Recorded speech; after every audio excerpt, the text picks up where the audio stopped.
Napier. Welcome to the Circle of Brilliance. Today we're going to continue our discussion about flow psychology. And for the last few calls, we've been talking a little bit about the diagram that we were able to find that showed 8 different, I guess we're going to call them responses or states that someone can find themselves in, and how that related to flow and how that overlays on the change grid. And a lot of it resonated, but we also took issue with several things. Most of our issue was, and you guys correct me if you want, but most of our issue really seemed to be that we thought that the descriptors they were using and the narrative behind that description was only telling a small part of the real story that could be happening in all these different areas of the change grid. So is that kind of a fair little summary statement to make based on discussions up to now? Yeah. Silence of agreement, just so you know. So we were, I was left with a discussion now about, all right, well, how do they say you achieve a flow state? We took our issues, we can make it work, but we can also modify it, make it work even better. But how do we go about doing some of the things that we as coaches and consultants may very well be asked to do? And so I just did a very simple Google search on flow psychology. And lo and behold, after the little paid ad, little sections, the first free listing is this website. So I don't know who Very Well Mind is. I don't know what they did to their website, but for you to be able to have first place ranking on any Google page is is a feat to be applauded. So, good for them. But I don't know if they made it happen or if they just lucked into it, because I literally typed in nothing but flow psychology and did the search. And this was the first thing that kind of came up. I thought that was very interesting. Now, this article, and I don't know who Kendra Cherry is. I don't know Carly Snyder. I've got no idea what this website's all about. But I did a quick look over the article, and I thought, well, this is not a bad summation. Let's get into some of the parts of it that we haven't already discussed in our dialogues up to now and see what we can do. So their table of contents: what is flow? What are the benefits of a flow state? What are the characteristics of flow? What are some examples? How do you achieve it? And frequently asked questions. Who knew that there were frequently asked questions about flow? But there you go. Now, most of this we've just talked about. So it's a state of mind. That's how they're kind of framing it, in which a person becomes fully immersed in an activity. I think it's interesting that that's what they pulled out of all the things that kind of happen when one is in flow. That for them, it's that it happens when you become immersed in an activity. Not that flow leads you to being immersed, but being immersed is where you become fully immersed. When you're in flow, you become fully immersed. So anyone else have an issue with the cause and effect arrangement there? Just me, just my little quirks. But they're basically saying that when you achieve flow, you're going to become fully immersed, as opposed to being fully immersed makes you flow. I have an issue with it. All right, so Mihai Csikszentmihalyi describes flow as a state of complete immersion in an activity. Being immersed can be defined as a state of focus in which a person is completely absorbed and engrossed in their work. Okay? That's what I thought it meant. While in a flow state, people are highly involved and focused on what they're doing. The ego falls away, time flies, every action, movement, and thought follows inevitably from the previous one, like playing jazz, of all things, really. Your whole being is involved, and you are using your skills to the utmost. Now, anybody have any issue with that definition being so tightly tied to being immersed in an activity?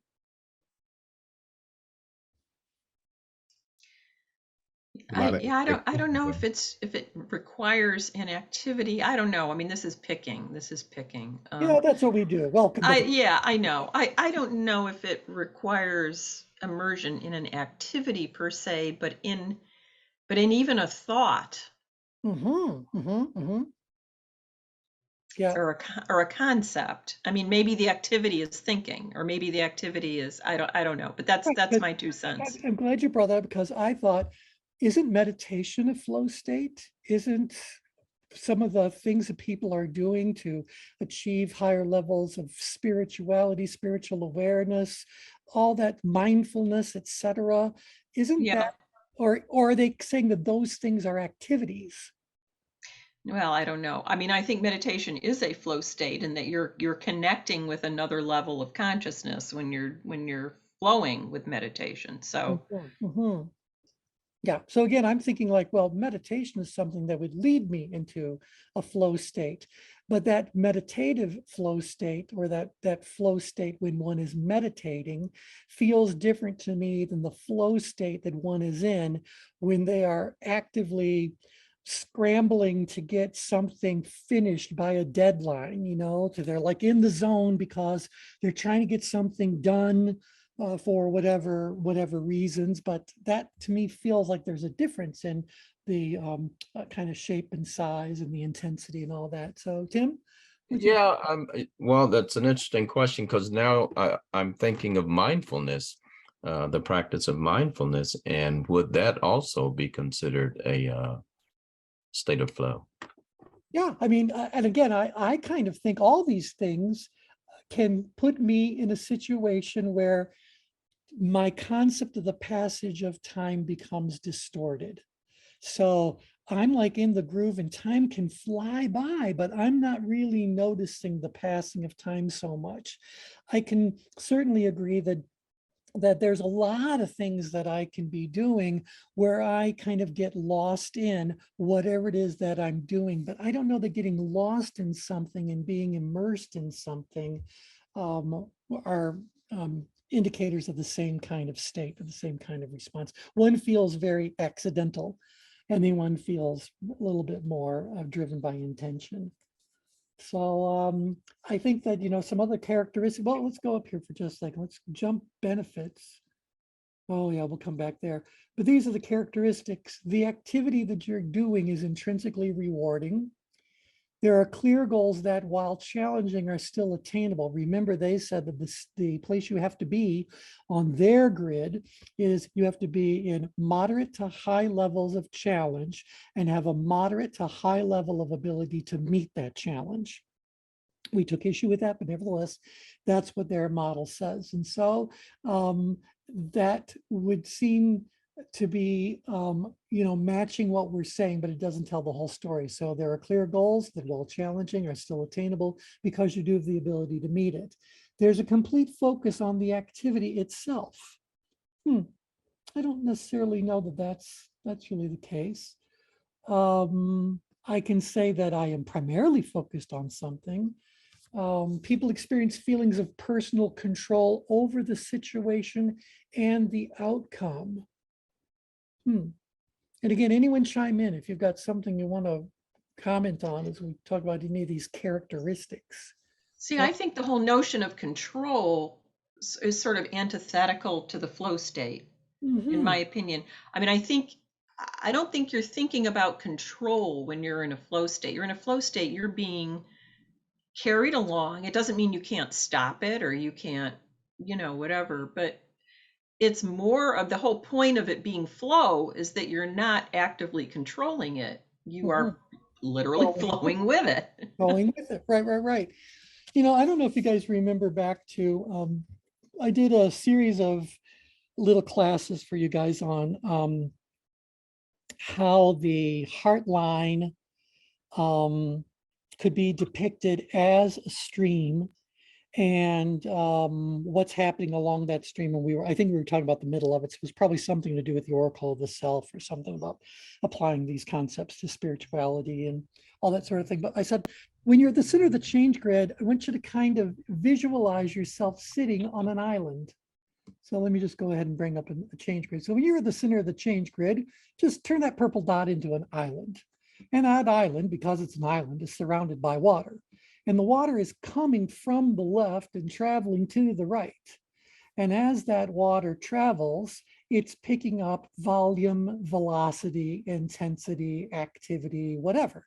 So it's much more intense, higher quantity of water being moved, more, activity, rapids, things like that, until way out grid, you're going over the waterfall or you become a tsunami wave. So it can get to be a totally out of control kind of flow as water there. But I said, one should always visualize yourself in the center of the change grid as being sitting on an island. Now this island is pristine and it could be tiny. It could be, no more than 6 feet diameter. Who knows? It's a tiny little island. It's a small island. And there you sit and it's lush and green and maybe or maybe not. It has trees and a squirrel and butterflies, and you can put on that little island whatever you want. It's your own personal little paradise, and it's very serene and it's very comfortable. And from that spot, you can look around you in any and all directions, and you can see what's going on. But there you are, literally physically detached from whatever it is that's going on. You're on your own little island. Now around you, there is water passing. And while that's a great, great thing, you're not going anywhere. So the only way you're going to go anywhere is if you do what? You got to get into the water. You got to get into the flow of things. You got to, whether you're on a raft or you're swimming, I don't really care. But as long as you stay in that centered place, that detachment with all the great things it brings you also does not bring you, let's say, motion. It doesn't bring you into action again. It's a place where you decide what action needs to be taken, but you're not taking it yet. You got to step off center to actually go and do whatever it is that needs to be done. Can you guys visualize that easily enough? Yes. Yeah. And so that's why I was saying, like, the thought that there is no flow on the gentler side of this body of water, this stream of water, is unfair to all those gentler aspects of flow. That water is still flowing. It doesn't start flowing when you're here in the middle. It's, had to get to you somehow. And so I think that we need to appreciate this area that's in here. Now, the reason why I brought that up was because this idea about experiencing personal control over the situation and the outcome, to Kathy's point, once I'm in the water, once I'm moving, nothing changes when you're in the center of the change. I mean, you might be changing some of your thoughts or whatever, but nothing is actually changing until you get in the water. How do you know exactly where this water is going to go? So I think Kathy makes a really strong point there that we can't necessarily believe that being in flow equals being in control. Now, what I can tell you is that when you're in flow, when you're in this location of the change grid, you probably have got a lot of things under control. You got a lot of your ducks are in the row, or in a row. You've got a lot of the T's crossed and the I's dotted, all that. But that doesn't mean that everything is completely done. And so we believe that people who are in this area of the change grid, more out grid, will certainly say that they're in control, and they can legitimately build a case to support that they're in control over a great many things. But they do not underestimate the challenge that lays before them. And if there is an equal balance between your ability and your perceived challenge, what's the chances statistically of you winning, and what's the chances statistically of you not winning when you're in a balance? So yeah, it's 50-50. I'm saying it's 50-50 because the challenge is its own kind of entity, if you will. And that's what you're up against. That challenge is what you're up against. And sometimes the challenge is going to win. It might not be dramatic, but nevertheless, there's going to be little questions that'll arise and puzzles that need to be solved and course corrections that need to be made. And so I think that if someone went in to this flow state truly believing that they have great personal control over the situation, the outcome, they're setting themselves up. Edie, you've unmuted. What you think about that? Well, I'm just thinking, I'm not sure there's that much conscious thought with all of this.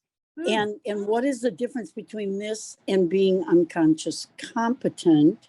You know what I mean? I don't look at it as a state of intention or consciousness as much as almost muscle memory, reflex, That's right.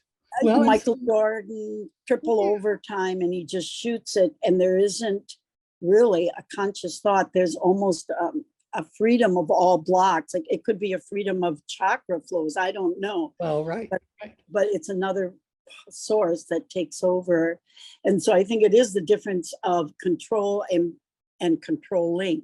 And there's such a difference. You're in control, but you're not controlling, because that intention thought, I think, takes you out of control. Well, I think you're right, because it's creating question marks. And question mark, you can't say I'm completely in control and I still have questions and puzzles. To be Right.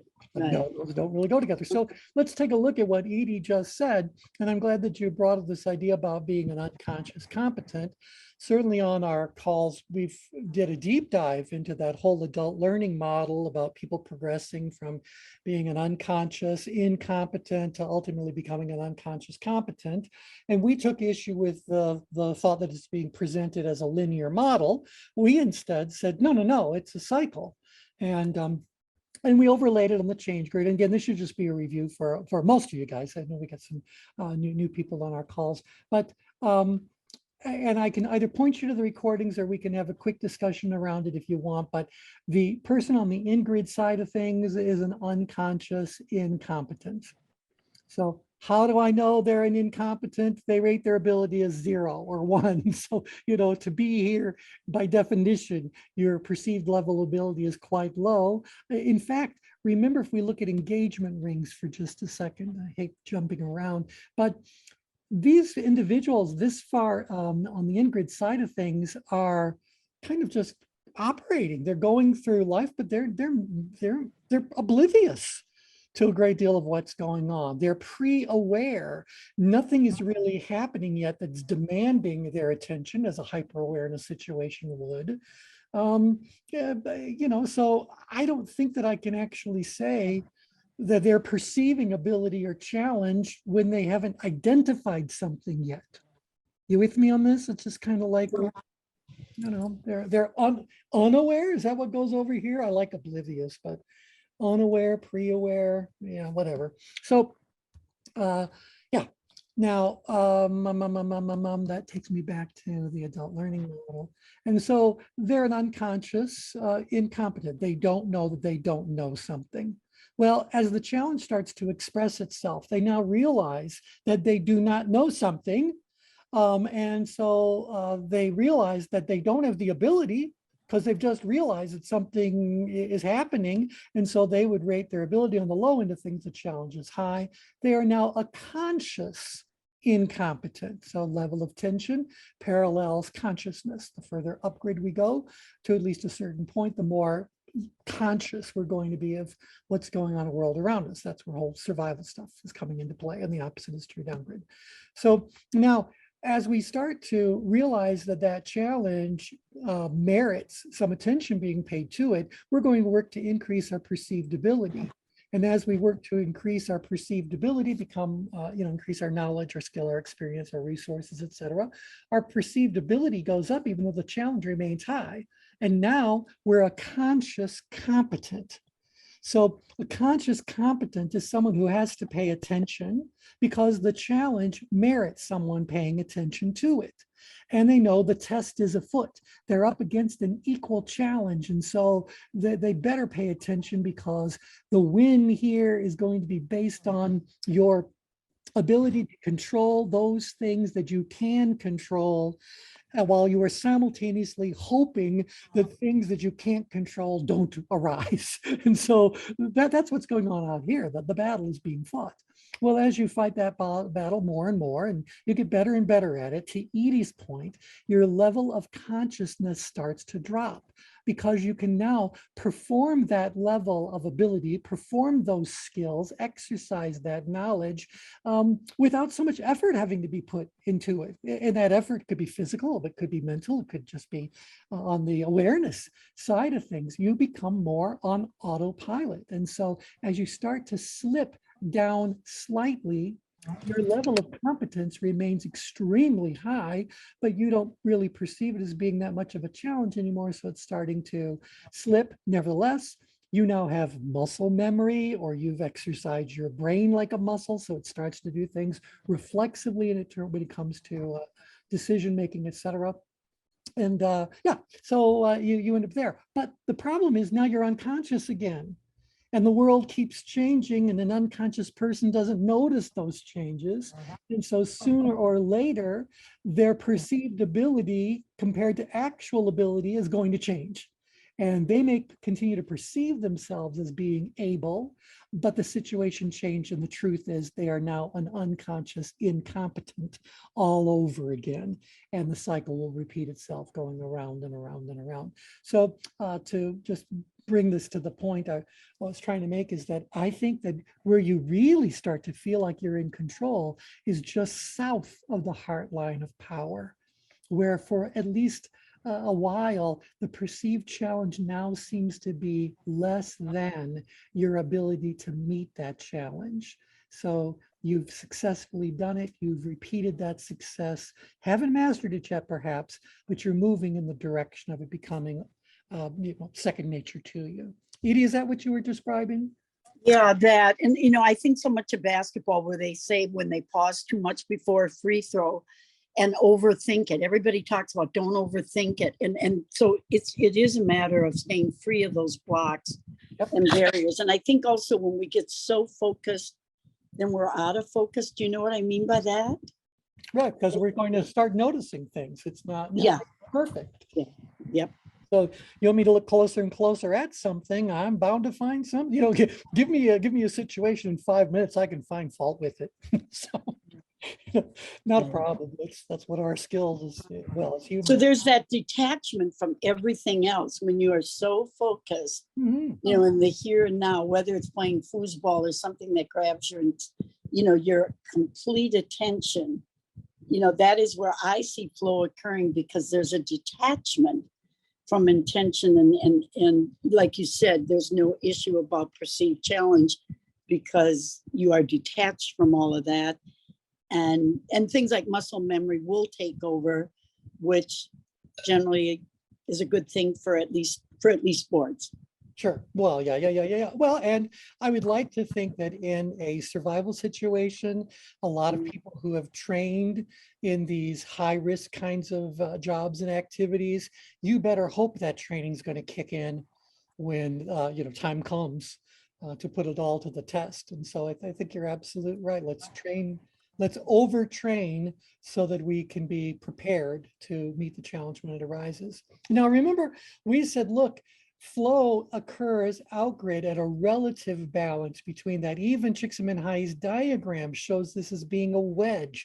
So that perfect balance between perceived challenge and perceived ability, I think they said perceived skill. We look at more things than skill in our definition of ability, but nevertheless, skill versus challenge, ability versus challenge, close enough to make the point. So he's even showing that, no, there's a range. There's going to be times when your perceived level of challenge will be slightly greater than your perceived level of ability, and you can still be in flow. Now, that tells me that flow also has an element of responsiveness to it. That flow is not having these blinders when it talks about being immersed in something or focused on something. I'm not having tunnel vision towards it.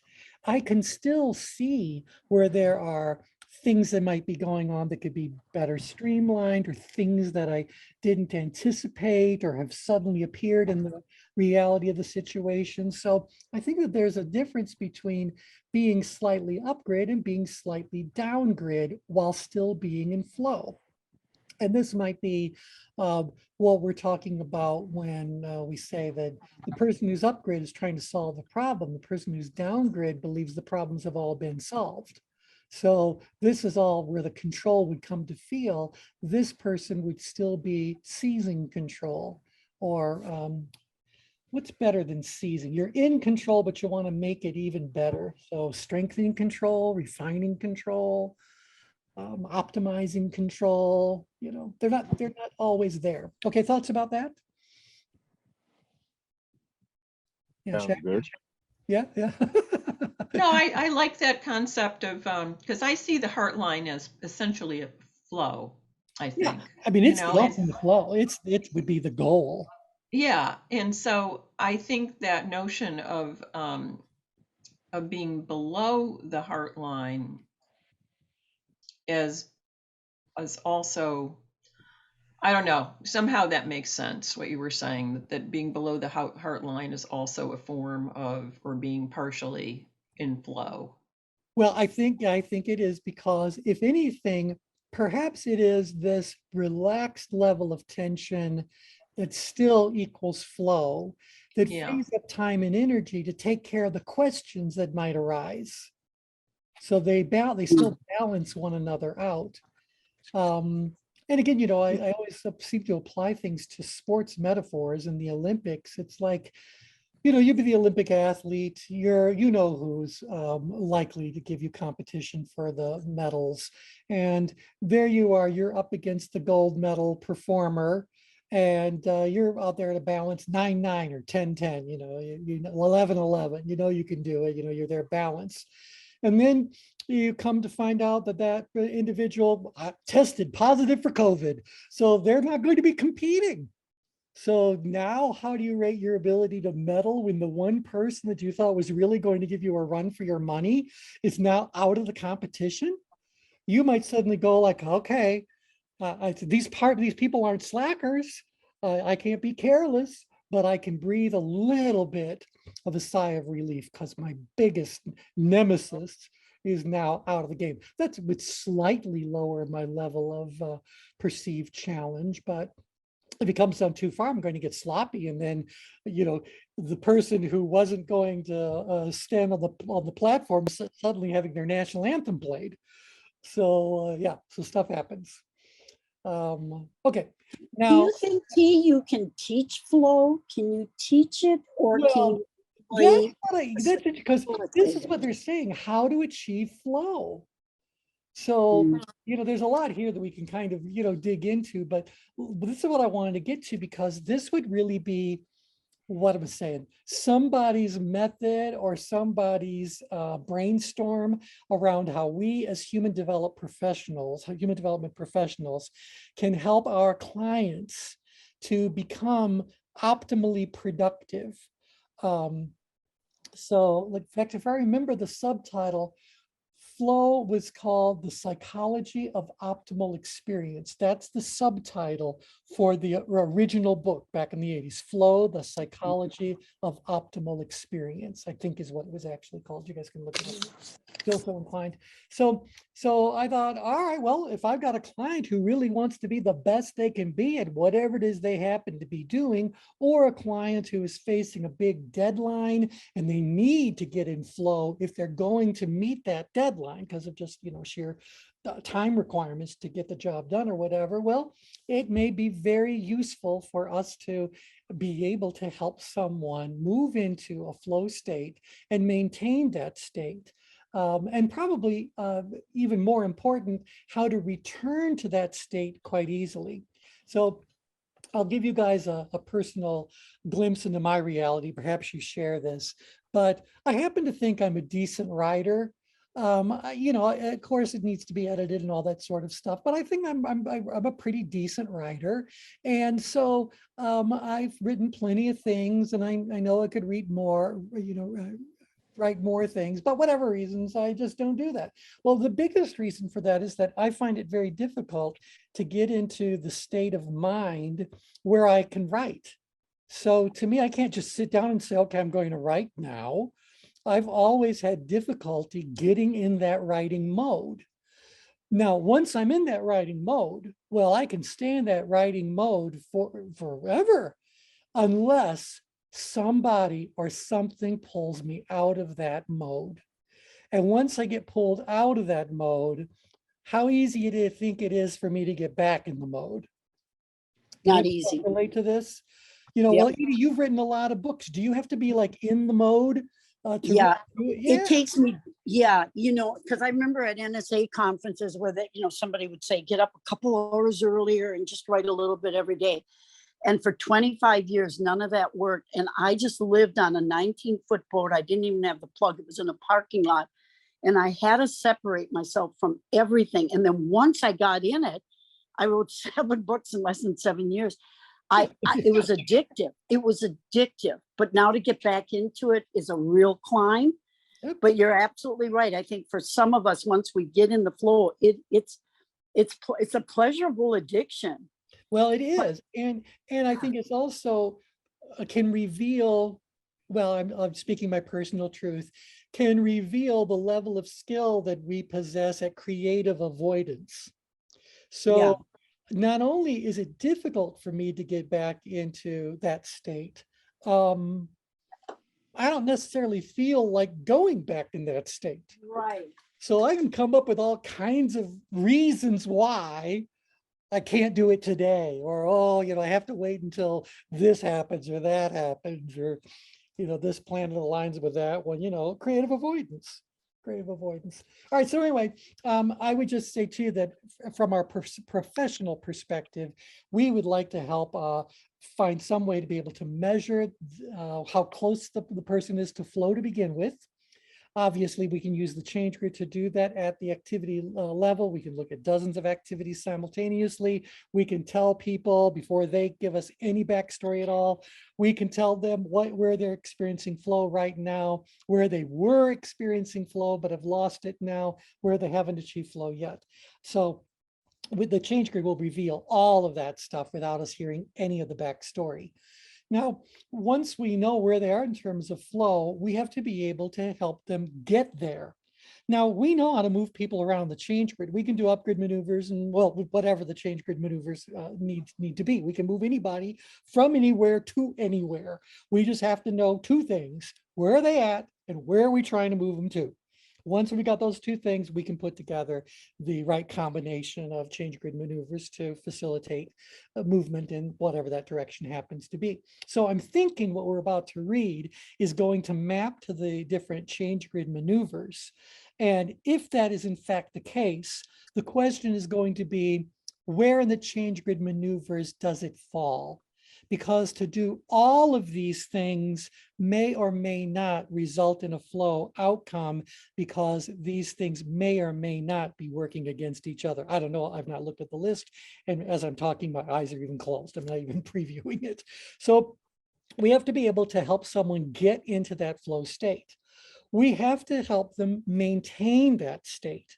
So what can they do to make sure that the environment is ready for them to get into and remain in that flow state for as long as they care to remain in it.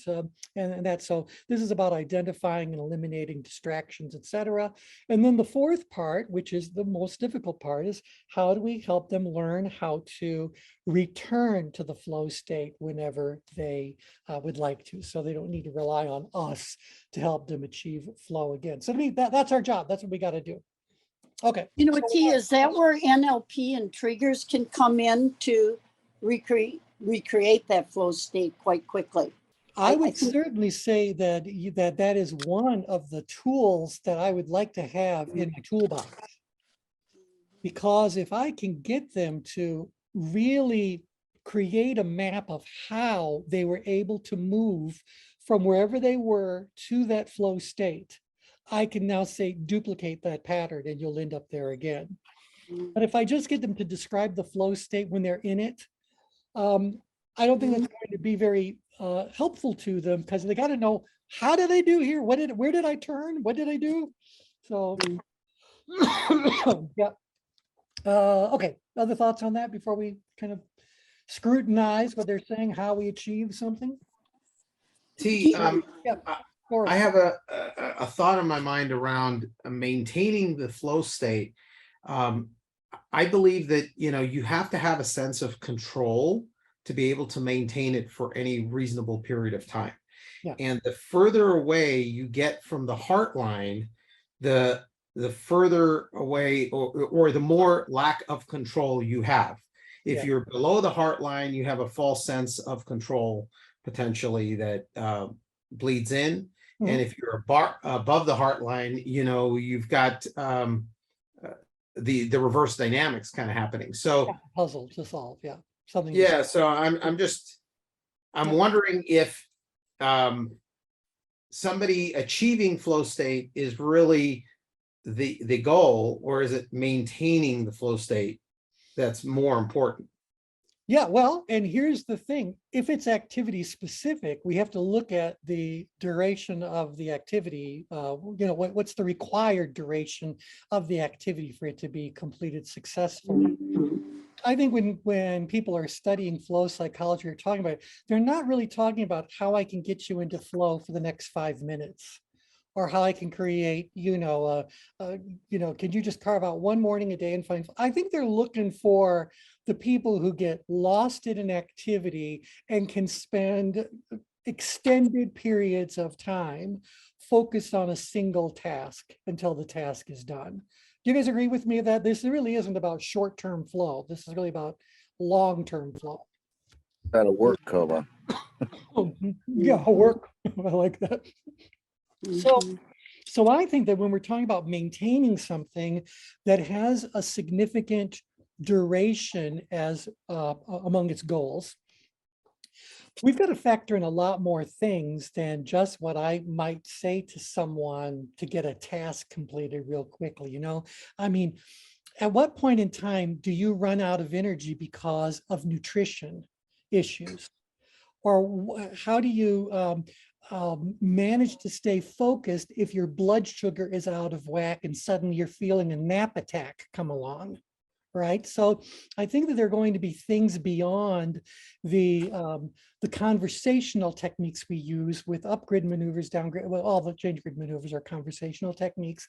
And I think a lot of things that we're seeing on this list so far are more, line items on a task sheet.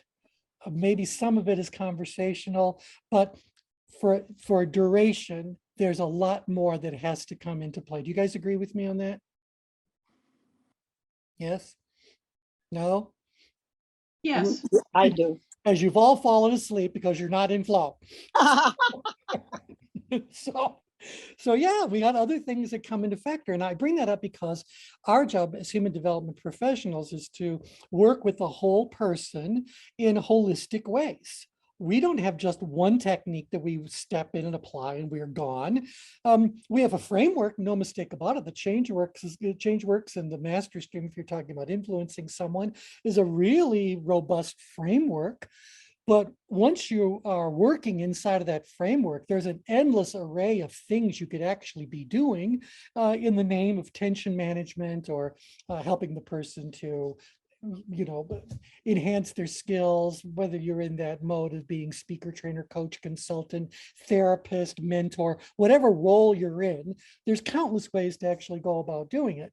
But when it comes specifically to this idea about managing flow, we've got to factor in a lot of things that I can see Brian's not on the call today, but there's got to be stuff going on with neurotransmitters when you are in a flow state. And it may very well be difficult, if not impossible, for your body to continue to release those levels of those neurotransmitters for extended periods of time. It could be toxic to your system. I don't know. I'm not a neuroscientist. Anybody got thoughts on that? That maybe you can't sustain high levels of serotonin and dopamine for more than a couple of hours because it starts to have adverse effects in other ways. That's a really good point, T. I mean, can good be too good that it's bad, huh? Yeah. Well, that's just my thought. If nothing else, I got to believe that all of those, okay, we know the neurotransmitters, hormones, all kinds of other neurochemical sorts of things. We know these things are very, very powerful. They exist in microscopic amounts, yet they're the most powerful drugs that exist in our bodies. You know what, T, I have a thought. When I wrote Winning, I interviewed a lot of Olympians or past Olympians. And now that I think, you would not believe how many were suicidal. And even look at Michael Phelps and people who have been very depressed after. But they almost all, and you know what, listen, Billie Jean King, I remember I didn't interview her personally, but I took an interview, and she said she felt so much of the weight of the world. And so there was this super high, but she said decades later, when this article was written, I think in the Wall Street Journal, she still she was still down. That Interesting. Yep. isn't that I think you're right, that why are Olympians who are so, I mean, that's a high when you're flipping off mountaintops and doing 20 twirls, and that they burn out or get depressed, and a lot of them were suicidal. So I think there is an overdose there that's not healthy. I think you're right. And Wow. I also think that you know, I was just going to say spirit seeks balance. I'll just say that spirit seeks balance. If you are in an upgrade situation, there is a price tag to be paid for being upgrade. And that price tag is basically that you have to spend an equal amount of time downgrade to recover. So there has to be the balance. So if you're going to go out there and, you know, slay the dragon, you're going to need a nap later. You know, it's just, there's a balance that's going to come into place. So if you're going to turn on all of the physical, emotional, and intellectual activity required to meet a situation, why do I think you're going to want to have some distance, some quiet time, some battery recharging time? Maybe the secret to sustaining flow is to avoid a life of extremes. So, and I don't know, I've not looked at the list yet, but that's one thing I'd be saying is that if you want to maintain a flow state, do your very best to not live this far up grid, not up in stress or the danger zone. And other than, you know, your daily rest period, don't be apathetic. Don't live down grid. There's a price to be paid. There's a price to be paid back in the balance. Wow. That's really interesting. I mean, even Simone Biles, you know, people that just have breakdowns at the Olympics and have to, yeah, no, that's, I would love to even go into that more if the rest of the group would be interested. Yeah. And so I think that ultimately, whatever is underlying all that has got to be neurochemical. Something's got to be driving all this attention, focus, etc. Anyway, so let's take a quick look at what they've come up with. And I don't know that I disagree with any of these. I just, again, don't think that the three I see at this moment are going to be specific enough for the work we try to do. So set clear goals. Flow is likely to occur when an individual is faced with a task that has clear goals that require specific responses. Okay, well, that's how we go about defining an activity. And so I'm all right with that. A game of chess is a good example of when a flow state might occur. Okay, what happens if both of you are in a flow state? For the duration of a competition, the players have very specific goals and responses, allowing attention to be focused entirely on the game during the period of play. Well, if I'm up with an equally matched chess player, are they not also in their own flow state? And what happens when two flow states meet head to head? So, okay, well, that's fine. And I don't know that other than having a goal, that's great, but that didn't move me into flow. It might say having a goal is a prerequisite. You have to have some specific activity in mind. You'll get no objection argument from me. T, what do you think the difference is? Like, I don't think of chess. I never thought of chess as a flow state because I often think of sports. But what is the difference then between, you know, the athletic physical flow state, so to speak, although it's still mind, of course, and something that's more intellectually challenging, like a flow state with chess? How does that? I think personally, when I'm going to describe the heart line, because again, I'm not certified in flow, so I'm sure there's all kinds of details and nuances I don't know about. But this is what I know about the heart line, which would be in the absolute, you know, middle of flow, right there, the heart line in flow, whole thing across the heart line. One thing that I definitely know about the heart line is that it does not occur. Oh no, the heart, you're moved off of it in a true competition. So I'll just put that out there, that I think that when you are in a competitive sport, you're up against another individual or up against another team, you have to stay very responsive. You have to be resilient. you have to be very aware of what's going on in that competitive situation so that you can make adjustments. You can optimize whatever shortcomings you're recognizing. You can, whatever. You got to really, there's work to be done when you are in a true competition. However, if you are in a kind of a situation, a sport, where the competition is you against you, it's only about how you go about improving your prior against your prior performance. That's, I think, where someone benefits from getting lost in the activity. You don't really need to pay that close of attention if it's just you against the course or you against the whatever. So I agree that the chess example to me is a highly competitive situation. And for me to just think like, because, hey, I'm in flow, I'm going to win. They're in flow too, and they think they're going to win. So let's see what ends up happening. Does that distinction, competitions against oneself versus competition against external players, or an internal competition, external battle, internal battle? Yeah. Okay.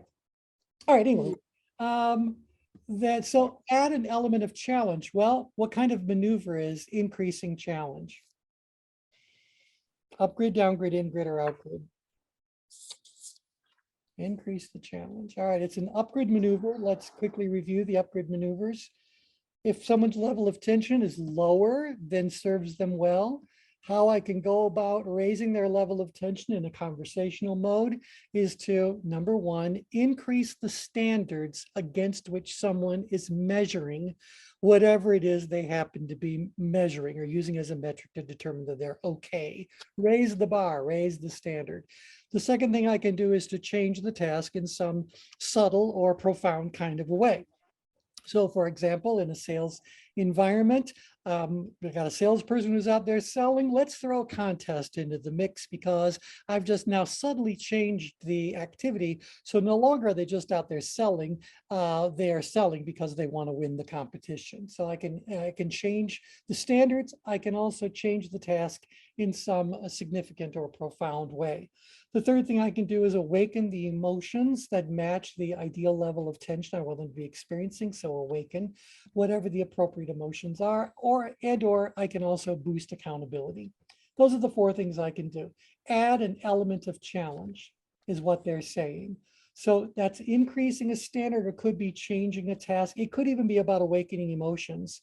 When I say to you something like, what should really be driving our focus is not getting the job done, but recognizing that by getting the job done, we are transforming the lives of other people. The job here is about transforming lives, not about accomplishing this task that lay before us. Well, then I'm still adding an element of challenge, but the challenge is about, living up to your mission. Okay, thoughts about that? All right, and they're just talking about challenge in general, and I can't argue with any of this. If challenges are too great, one can return to the flow state by learning new skills. That's exactly what we said. You want to move downgrid, we got to do something to normalize, simplify, restore resources, and add resources. Add resources is about boosting ability. So, so I guess if I really want to move someone into flow, I have to lower their tension just enough, or raise their challenge just enough to get in this balanced place. So far we all knew this. And then this is their last one. Choose a pursuit you enjoy. You aren't likely to achieve flow if you're doing an activity you truly dislike. All right, so I just have to say, this is not doing the job at all when it comes to the real set of things we can be doing to move someone into a flow state. Do you guys agree with me? Can you think of countless other things you would be doing in your role as a coach or a consultant or a ChangeWorks professional all by itself to really move someone into a flow state? Yeah. Well, they definitely seem to overlap. They do overlap, but boy, we tell a much bigger story. Where are the outgrid maneuvers? Where's the maneuver that says that you need to step out into risk? You need to believe in others before they believe in themselves. You got to step into a leadership role for yourself and for others. you want to You move should the say system that. further outgrid, you gotta be a little more engaged. You've got to be a little bit more, involved in whatever it is that's being done. So we need to give people those outgrid messages as well. For years, I worked with Rotary's Youth Leadership Awards Camp, and the one in California had a professional facilitation team that they hired to come out and do their program for a week. One of the activities, they had these large posters all around on the chain link fence that was surrounding one of the fields. And one of the signs said, "Only dead fish go with the flow." Wow. Oh, wow. That's really very interesting. Is that true? I guess so. Otherwise, you're just being swept down the stream. Yeah, that's interesting. And you know, you think about, when I think about flow, what comes to mind is a mountain stream. Mhm. And sure, so you want to be in the flow. You throw a stick. Remember poo sticks? Oh You yeah. throw it on one side of the night. Well, this is a little larger than poo sticks. You put a stick in the river. Well, sometimes it's going to hit a rock. Sometimes it's going to go over a cliff. Sometimes it's going to get caught by a beaver and chewed on. You never. Yeah. So, Right. but it's going with the flow. Yeah. Just because you're going with the flow doesn't mean the life of a stick is going to be easy. And so Exactly. it's the same thing that we're kind of dealing with. And if a stick could be afraid, I got to believe the stick also doesn't want to go over the waterfall. So I think there's also a part of it is an awareness of danger or awareness of things that are taking us away from where we were hoping the flow would take us. So anyway, just to kind of bring this to closure, I think that flow is a really interesting concept. Obviously, it was extremely well marketed. It was very well received. It's been extensively researched and documented. It can have all of those things remain true about it.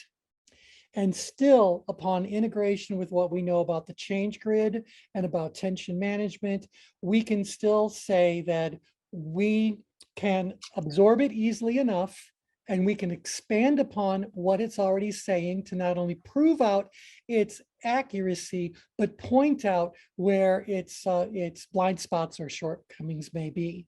And by adding what we know to flow, we can do an even more powerful job of assisting our clients in achieving the outcomes they want most. So flow is really good, great step in the right direction, but it does not do the job to the level that we're talking about doing. Why is that okay? It's okay because I think that if what you were just trying to do is put together is a first program for beginning people to be aware of something that they can apply to self and to kind of, I think it does a perfectly fine job of that. But there is much, much more beyond and behind what each one of these concepts is being offered. What are your guys' thoughts or opinions about flow? I'm still back at that dead fish. I think that's a real interesting thing of, wow, that's, yeah. Yep. But the other question is, what do you think the relationship of flow is to intuition? Well, I would ask you whether or not you believe that flow leads to intuition or intuition leads to flow. Yeah. I think that the more I the more I am in flow, the more I appreciate what my intuition is telling me. In fact, the further outgrid I go, you guys know these whole very aggressive outgrid, performers. They may very well say to you, they just did what their gut told them to do. They took a leap of faith. They just kind of never had any doubts. They were always convinced that this was their calling. Lots of different ways to express it, but that's still variations on intuition. Kathy, what do you think? No, I totally agree with that. I think being in the flow means you are actively, you are following your intuition. You are just moving with your intuition.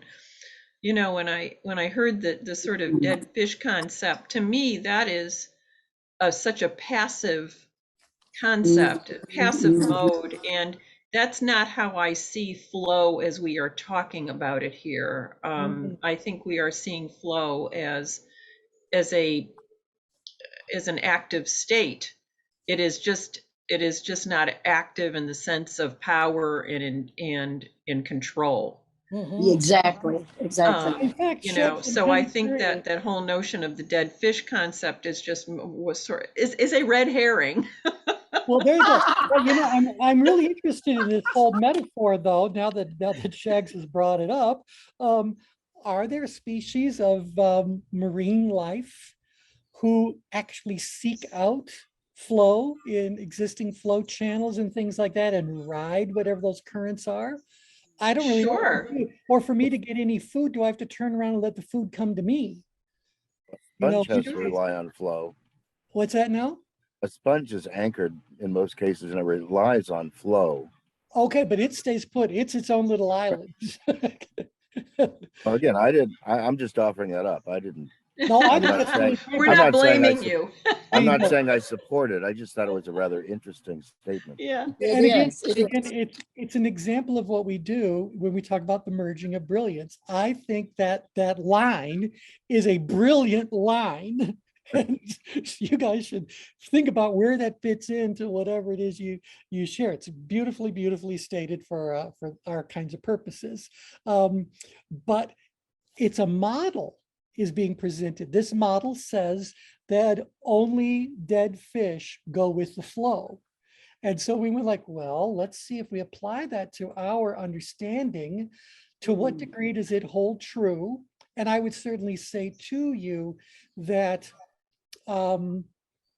they are in the flow, but if they're dead, whose flow is it? You know, I'd want to explore that metaphor, but I'd be very curious to know what species actually exist in the flow. I do know that, like, when birds are migrating, I gotta believe the biggest reason they travel as far as they do is because they find the right air currents and ride those. Yeah. I mean, airlines do the same thing. Yeah, You know. yeah, right. Mhm. Yep, Yeah. I've been on a transcontinental flight and got blown across the ocean once or twice. It's like I remember arriving in Amsterdam, flew out of Charlotte, and our flight landed an hour and 40 minutes early. An hour and 40 minutes early. And the pilot had said that the wind was so strong behind them that they had to be very careful to slow the plane down so that it didn't, I don't know, break the sound barrier or get into a dangerous speed for it to be at, but that it was kind of like the worst or the most powerful tailwind they'd encountered. But yeah, we arrived an hour and 40 minutes early. Customs hadn't shown up, so we were all in limbo. But anyway. You know, and then to bring up a whole nother thing is, do we have to shut down our sensors, sensory awareness, or Mhm. in a way to get into flow? I'm just thinking, because my dad was a good dancer and we had to be, or we weren't worth our place on earth. Mm. And I remember him saying, don't look at your feet. So if you cut back on the visual, are we, you know, so when I do hypnosis or when we meditate, we close our eyes to eliminate some of the sensory input, at least Right. video, and then I'm just thinking about the basketball coach in Wisconsin, small school, but they won the tournaments every year, and he would do things like make them pass and do all of the performance with their eyes closed, and they were the best team in the state for 8 years in a row. Oh. So do we have to eliminate some of the sensory input to get into that flow state? I think that's another question, huh? That's certainly interesting. Yep. I think that also answers the question posed earlier about can you train someone to be in flow? Mm-hmm, mm-hmm. Well, You also certainly- that whole notion of closing your eyes. I mean, what you're saying is you're relying on your intuition rather than your head. Exactly. Because when you look at your feet, then you go into your mind and you try to control it. Yep. And when you close your eyes, you're not controlling it, you're feeling it and flowing, you know. I mean, so And the rhythm. that's Yep. it. Yeah. Okay. Well, we're a couple minutes over, so I don't know that we're done with flow, but I think what I'll do is I'll go ahead and figure out a good topic for starting on Thursday, and we'll see if there's anything left to talk about flow wise, and then we'll move into something else. All right, It's so interesting. thanks everybody. Thank you. Take care. Bye. Bye, everyone.